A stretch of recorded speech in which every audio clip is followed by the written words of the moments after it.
Despite no text being original, simply a recombination of influences, The Catcher in the Rye varies from preceding texts in its exploration of alienation, class anxiety, and the search for identity, earning the text's canonization.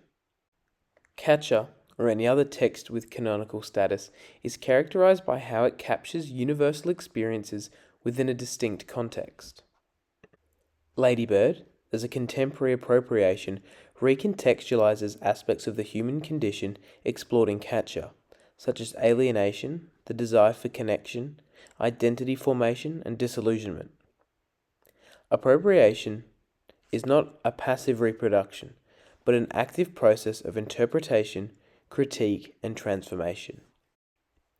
It is through this reanimation of canonical texts that individuals can reflect on contextual influences of both texts and examine how it fosters differing reactions to the same emotional constants. This new reaction explored in appropriation can solidify or reshape the past, igniting new ideas and perspectives through a medium or context that resonates more closely with a contemporary audience. All stories are retellings. We tell them to find out what they mean to us now. The recontextualization of the same source material fosters differing responses from the audience of each text due to differences in the protagonist's journey. Catcher in the Rye, written by J.D. Salinger and published in 1951, explores Holden Caulfield's journey within a context of cultural conformity, psychological repression, and philosophical emergency of the Cold War era America.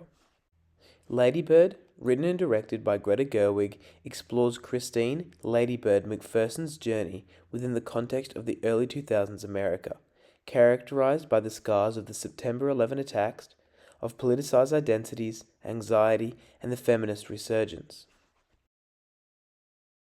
The difference in setting and period is fundamental to the relationship between the canon and the appropriation, which are often strikingly different from the original.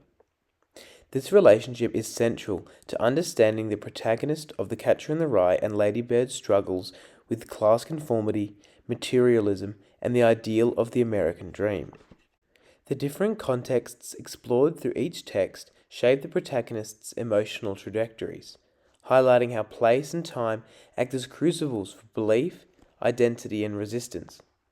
It is through audience interaction with both the canon and its reimagination that one can get a richer understanding of the present and the past.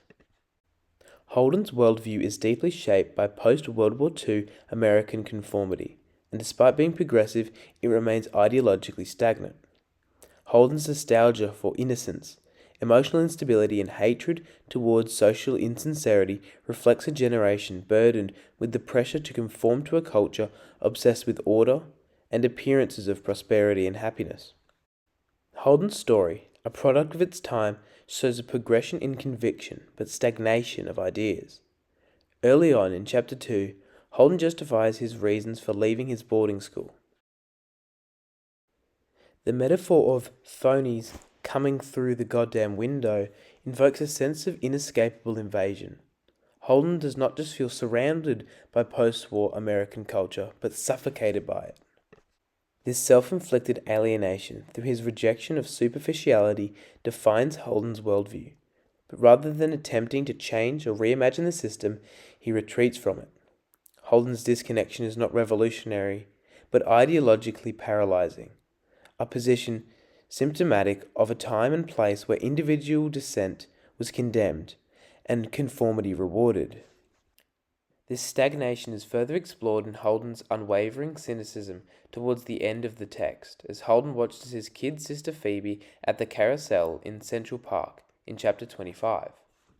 The symbolism of the gold ring acts as the culturally idealized American dream, a reward for conformity and risk. Holden's detachment from the scene is telling of his complete removal from the pursuit, instead allowing others to reach for it. The line's resigned tone and fragmented syntax tell of Holden's emotional and philosophical fatigue. His fatalistic acceptance of the